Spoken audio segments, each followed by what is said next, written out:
Silent. আমার ক্লাসে একদম চুপ, কোনো হাসাহাসি হবে না, কোনো কথা হবে না। মনে রাখবা, কঠিন সাবজেক্টে তোমরা পড়ালেখা করছো, খুব মনোযোগ দিয়ে পড়বা। বসো। এই, stand up.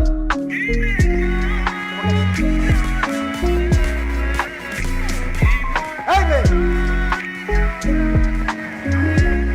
হ্যাঁ, তুমি stand up. আচ্ছা বলো, what is translator?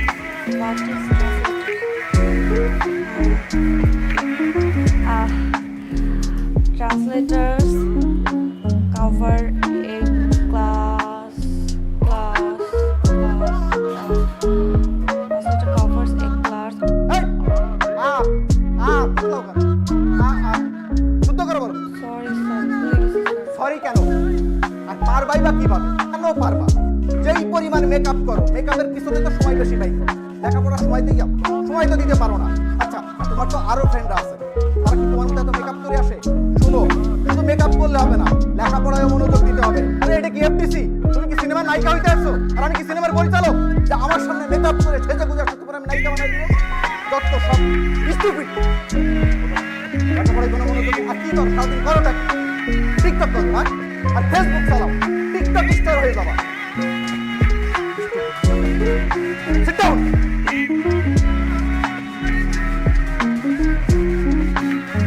Sir,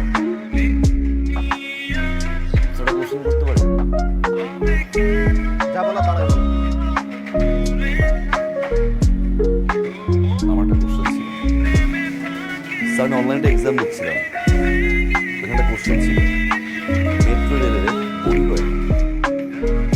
metro রেলের বগি কয়টা? একটু বলবেন প্লিজ স্যার, মেট্রো রেলের বগি কয়টা?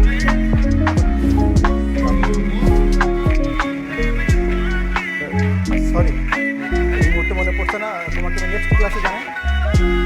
সরি কেন? সরি কেন? আপনি সারাদিন স্যার টাইম নিয়ে ব্যস্ত। আপনার টাইম, আপনার কমপ্লিট স্যুট, জুতার পলিশ ঠিক আছে কিনা, ক্লাস 5 মিনিট হতে পারে না স্যার, আপনি ওয়াশরুম আপনি কি হয়ে যাবেন স্যার? এটা তো এফডিসি না স্যার, আমরা তো কেউ পরিচালক না। পরিচালক স্যার, বাসায় আপনার ওয়াইফ আপনাকে বকাঝকা করেছে, সেই রাগটা এসে আপনি ক্লাসে মারেন। আপনার একটা কমপ্লেন আছে স্যার, আপনার ওয়াইফ অনেক টিকটক করে, তাই না স্যার? এটা আপনি টিকটক দেখতে পারেন, যার কারণে স্টুডেন্টদের সঙ্গে টিকটক নিয়ে কথাবার্তা বলেন। ফার্দার যখন কোনো স্টুডেন্ট আপনাকে কোনো কোশ্চেন করবে, উত্তরটা কাইন্ডলি ঠিকঠাক মতো দিবেন স্যার, তা না হলে ক্লাস থেকে আমি নিজেই বেরোয় যাচ্ছি।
ভেতরে যাও, আমি ওর সাথে কথা বলি। আচ্ছা ঠিক আছে।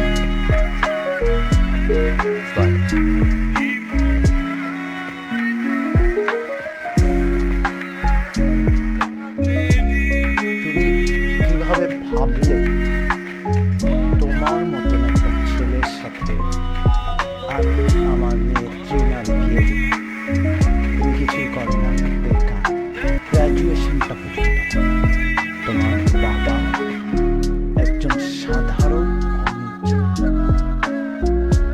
তোমার সাথে আমি আমার মেয়ের বিয়ে দিই।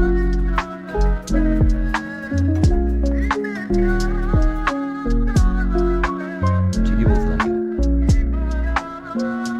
স্ট্যাটাস লেভেল বাস্তব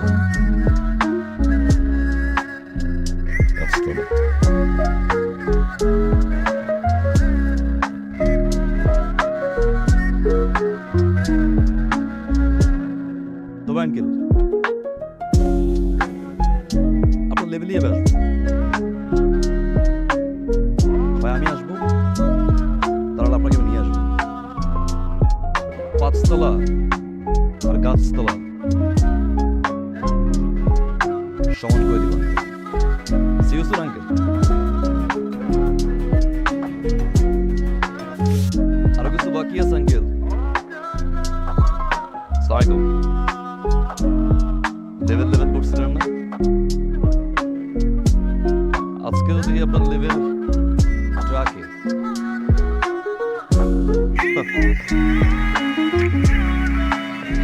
অহংকার মতনের আপনার 5 তলা নিচতলা বিধান দিচ্ছিলেন না কি বলছিলাম, একদম ঠিকঠাক ভাবে লেভেলে চলে আসবে। আমি 5 তলায় যাবো, নাহলে গাছতলায় না। তো নতুন বাসা, নিচতলার বাসায় তো কোনো গাছ টাছ নাই, একটা গিফট নিয়ে আসছিলাম। পিন্টু ধরেন চাচা, ধরেন, শক্ত করে ধরেন, পড়ে গেলে ভেঙে যাইব। আসি আঙ্কেল, লেভেলে চলে আসলাম। কি আবার বললাম পিক করে নিয়ে আসি। কিসে ফোন ধরানো যে, ফেসবুকে অফলাইন, হোয়াটসঅ্যাপে অফলাইন, ফোন ধর।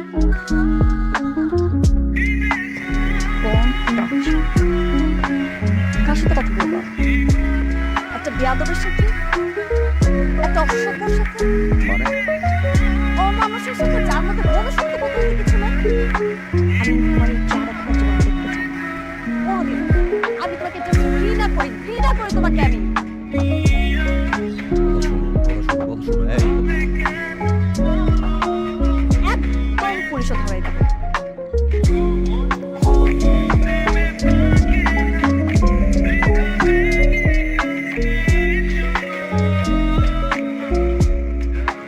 তোমার মির্জার শহীদ শাহেদ ইসলামের কন্যা দিনা ইসলামের বিয়ে 24,01,000 দেন ধার্য করিয়া ঠিক আছে। মা বলেন আপনি বলো বলো বলো বলো না। তোমার বাবার যে বের করা সুপাত্রকে একজন রেপিস্ট নিয়ে আসছেন।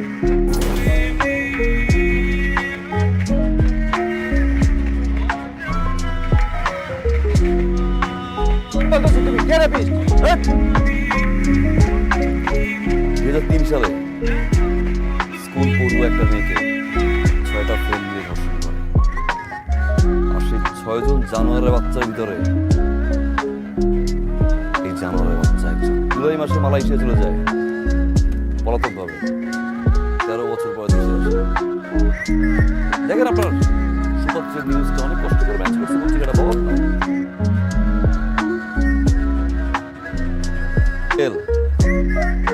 একজন রেপিস্ট যদি সুপাত্র হয়, বেয়াদব বিষয়ে ভালো আছে। মিথ্যে বলতেছে, পত্রিকা বিশ্বাস করে না ভাই, বানোয়ার। চুপ! তুমি একটা প্রতারক, ফ্যামিলিতে একটা চিটার।